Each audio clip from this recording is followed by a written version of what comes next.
underline. Omong dikit tapi nyelekit. Bersama Om Bob. Temukan di channel YouTube Om Bob Indonesia. Om Bob, Menteri Perdagangan sekarang ini gerak cepat dalam menjalankan tugasnya, yaitu untuk memberantas impor pakaian bekas. Dan bahkan sempat ada pemusnahan pakaian impor senilai 10 miliar. Bagaimana Om Bob menggarisbawahi masalah ini? Luar biasa. Begitu Bapak Presiden kelihatannya tidak suka dengan adanya baju-baju bekas yang dijual, branded, maka Menteri Perdagangan kita langsung luar biasa, terbang sini terbang sana, keliling sini keliling sana, dan memang terbukti lah. Kalau kita lihat di televisi itu kan banyak sekali baju bekas tapi dalam masih packagingnya pakai karung-karung plastik itu itu dibakar. Betul. Nah ini pencitraan atau bagaimana, ini banyak orang juga mempertanyakan. Iya. Bagaimana dengan barang-barang yang sudah masuk itu Om Bob? Ya sekarang kan juga kalau orang yang jual selama ini barang-barang bekas tadi yang namanya thrifting itu labelnya yang dipasang di depan kiosnya dia atau tokonya dia itu kan sering-sering ditulis juga dengan istilah barang-barang sisa ekspor. Karena kalau orang mau beli barang bekas gitu mungkin malu. Ini tidak bisa disalahkan masyarakat. Karena memang kalau kita lihat itu barang-barang import dari bekas bajunya, jaketnya, sepatunya itu sebetulnya pedagang kita itu juga pinter Jadi barang yang sudah diimport kalau dilihat itu ternyata tuh kelihatan kotor atau kurang rapi dia laundry. Setelah selesai laundrynya kan seperti baru. Jadi orang nggak ngerti kalau itu bekas. Dan anehnya memang kemarin ada yang salah seorang pejabat tuh yang mengatakan jangan beli barang-barang import bekas, itu tidak sehat.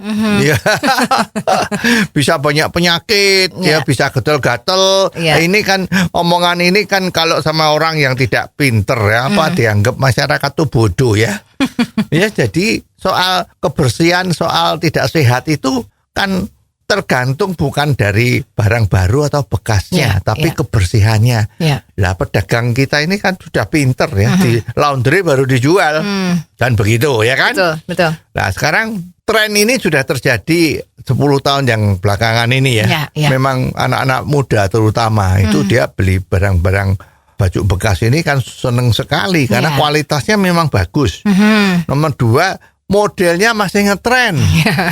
Brandednya, sekarang kan semua orang kan kepinginnya branded seperti contoh-contoh itu kan sosialita kita yang sering muncul di sosmed itu kan, kalau matching itu kan branded semua ini semua ikut-ikut kan.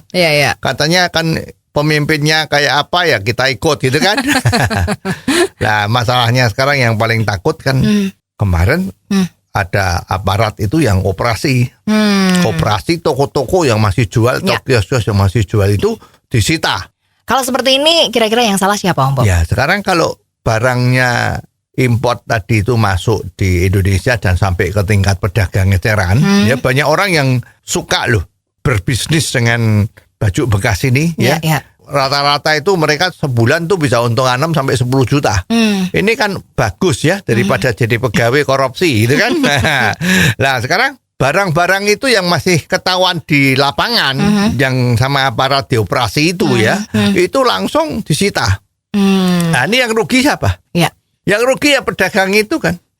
Pedagang itu taunya ambil barang dari distributor baju bekas itu kan ini barang yang sudah masuk di Indonesia. Mana dia tahu bahwa ini legal atau ilegal.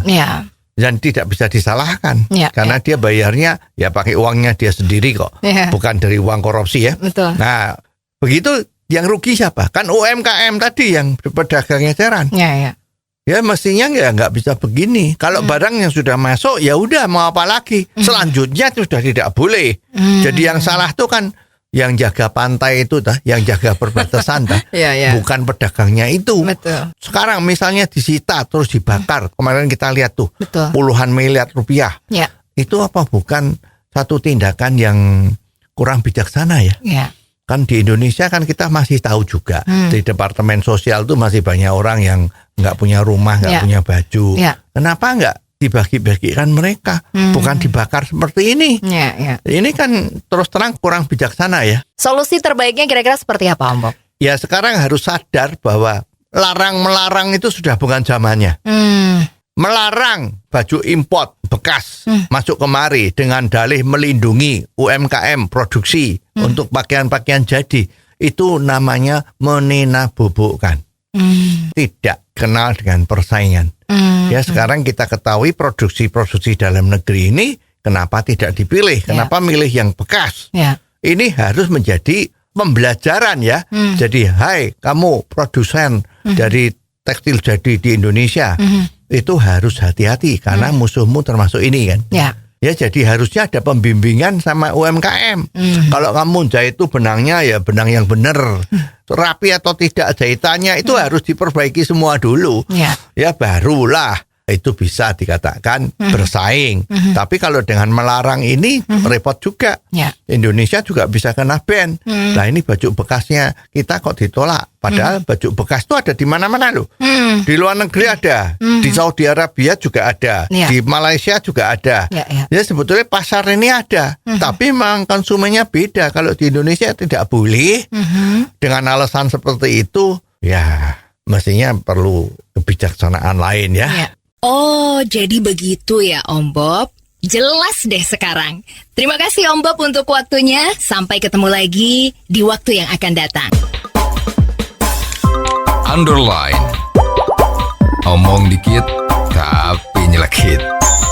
Bersama Om Bob.